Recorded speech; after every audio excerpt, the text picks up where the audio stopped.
नमस्कार, स्वागत है सरस्वती शिक्षा समिति के इस YouTube चैनल पर।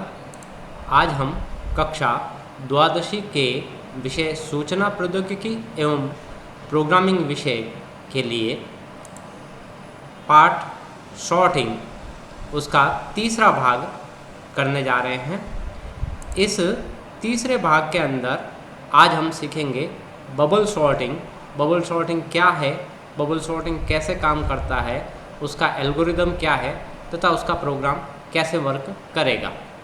चलिए शुरू करते हैं। पहले बबल सॉर्टिंग क्या है। यह एक सामान्य सॉर्टिंग एल्गोरिदम है जिसमें अवयवों को दो दो के जोड़े युग्म में तुलना करवाई जाती है। अब दो दो के जोड़े का मतलब होगा पहले अवयव की तुलना दूसरे अवयव से, दूसरे अवयव की तुलना तीसरे अवयव से, तीसरे अवयव की तुलना चौथे अवयव से। इस प्रकार से दो दो के जोड़े में उनकी तुलना करवाई जाती।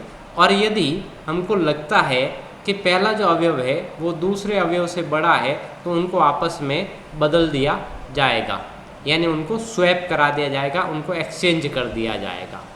और यह प्रक्रिया तब तक चलती रहेगी जब तक कि पूरा एरे आपका शॉर्ट नहीं हो जाता। जैसे ये हमारे पास में एक एनिमेशन है। इस एनिमेशन में हम देखें 6 और 5 के बीच में तुलना हो रही है और 6 और 5 की तुलना होने पर 6 बड़ा है, इसलिए उसको आपस में स्वैप करा दिया जाएगा। इसके बाद में दूसरा और तीसरा अवयव तुलना होगा जिसमें 3 और 6 की तुलना हो रही है। बड़ा है इसलिए 6 और 3 के बीच में स्वैप होगा। फिर 6 और 1 तीसरा और चौथे अवयव के बीच में तुलना होगी। चूँकि 6 बड़ा है इसलिए उसको स्वैप कराया गया। फिर 6 और 8 की तुलना होगी। यहाँ 8 बड़ा है इसलिए कोई स्वैपिंग नहीं हुआ। फिर 8 और 7 के बीच में हुआ तो 8 बड़ा है इसलिए उसका स्वैपिंग होगा। फिर 8 और 2 के बीच में होगा जिसमें 8 बड़ा है इसलिए इसके बीच में स्वैप होगा, एक्सचेंज हो जाएगा।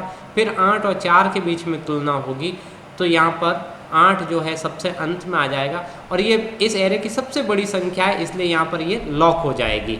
इसके बाद फिर से पहले और दूसरे अवयव की तुलना होगी जिसमें 5 और 3 की तुलना हो रही और उसको स्वैप किया गया। फिर 5 और 1 की तुलना होगी जिसमें इसको स्वैप किया जाएगा।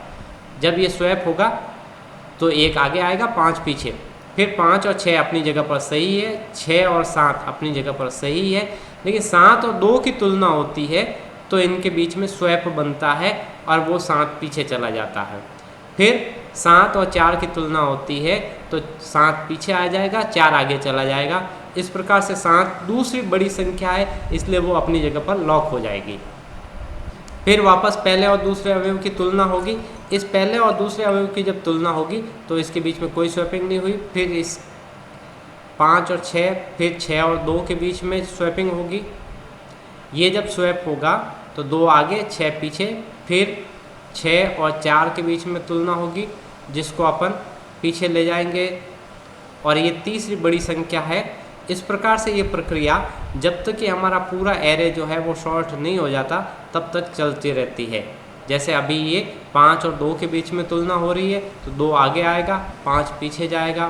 फिर इसके बाद में 5 और 4 के बीच में तुलना हो रही है तो 5 पीछे जाएगा, 4 आगे आएगा। अब ये चौथी बड़ी संख्या हमारे यहाँ सेट हो गई है। फिर से हम चलते हैं, पहले और दूसरे अवयव की तुलना करेंगे। दूसरे और तीसरे की तुलना करेंगे, स्वैप बना, 2 आगे आएगा, 3 पीछे जाएगा।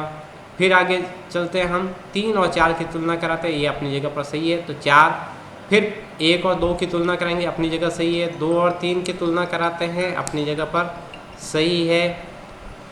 इस प्रकार से जब तक ये पूरा एरे हमारा शॉर्ट नहीं हो जाता तब तक हम ये प्रक्रिया अपनाते रहेंगे। जब ये पूरा हो जाता है अब हम देखते हैं इसका एल्गोरिदम क्या है। इस एल्गोरिदम में 2 अवयव, तो जहाँ पर पहला अवयव होता है उसको हम कहते हैं लिस्ट आई। आई जो है वो एक इंडेक्स नंबर है, वो जो भी इंडेक्स नंबर है उसकी तुलना लिस्ट आई प्लस 1 यानी इंडेक्स 1 से उसकी तुलना करवाई जाती है। जहाँ पर हमारा पॉइंटर है उसके अगले अवयव से उसकी तुलना होती है। स्वैप कराया जाएगा, यदि वो इससे बड़ा है तो इन दोनों के बीच में आपस में एक्सचेंज कराया जाएगा, अन्यथा फिर अगले अवयव के ऊपर जाते हैं हम। ये पूरा एल्गोरिदम जो है वो हमारा बबल सॉर्टिंग एल्गोरिदम है। जब ये पूरा फॉर लूप ख़त्म हो जाता है तो उसके बाद में वो लिस्ट जो है वो रिटर्न की जाती है। इसका मतलब उस लिस्ट को प्रिंट किया जाएगा। अब ये हमारा प्रोग्राम है।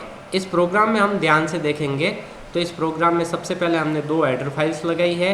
इसके बाद में वॉइड मेन शुरू किया है। वॉइड मेन के अंदर हमने कहा है इंटीजर a, ये एक एरे घोषित किया है जिसमें कुल 10 अवयव हो सकते हैं तथा i और j 2 काउंटर्स है। टेम्प जो है एक वेरिएबल लिया है एक्सचेंज करने के लिए। हमने लिखा है printf reading values for array A. हम एरे ए के लिए वैल्यू ले रहे हैं, उसके लिए हमने फॉर लूप लगाया है। फॉर i = 0, उसका 0 से काउंटिंग शुरू होगा और लेस देन 10 यानी 9 तक हम चलेंगे। एंड प्रत्येक बार एंटर वैल्यू लिखा हुआ आएगा और उसके बाद में स्कैन एफ करके उस वैल्यू को उस एरे के अंदर स्टोर कर दिया जाएगा। फिर उसके बाद में CLR जब 10 वैल्यू हमारे पास में पूरी स्टोर हो जाएगी तो हम स्क्रीन को क्लियर करेंगे और ये जो अगली कुछ लाइन्स है इनके द्वारा हम एरे में जितने अवयव आए हैं उन सबको प्रिंट करेंगे। जैसे हमने लिखा है वैल्यूज़ ऑफ एरे ए, तो हम ये लिखा हुआ आएगा। फिर हमने फॉर लूप चलाया है और प्रत्येक अवयव के ऊपर जाकर उसको प्रिंट करना है। जब ये प्रिंट हो जाएगा उसके बाद में ये बबल सॉर्टिंग की प्रक्रिया है जिसमें 2 लूप चलाए हैं हमने। एक चलाया है i और दूसरा चलाया है j। ये जो j है वो 0 से 9 तक चल रहा है और इसमें हमने कहा j = j+1। इन 2 के बीच में कंपैरिजन करा है। पहली वैल्यू j वैल्यू ली है और दूसरी वैल्यू j+1 है, उसका अगला वैल्यू। और यदि वो इससे बड़ा है तो हम j वाली वैल्यू को टेम्प में डालते हैं जिससे j का प्लेस खाली हो जाता है। फिर j वाली वैल्यू पे j+1 यानी पीछे वाला जो वैल्यू है उसको आगे ले आते हैं और j+1 पर हम टेम्प के वैल्यू रखते हैं। इस प्रकार से यहाँ पर 3 कर्ली ब्रेसेस ऑन हुए हैं, उन तीनों कर्ली ब्रेसेस को हमने बंद किया है। यह प्रक्रिया होने पर हमारा सारा एरे शॉर्ट हो जाता है।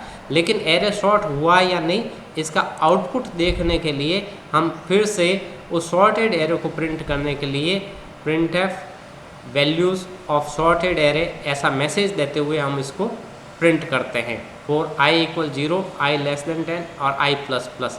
ऐसा करते हुए a की जो वैल्यू है वो और a का जो इंडेक्स नंबर है उसको हम प्रिंट करते हैं।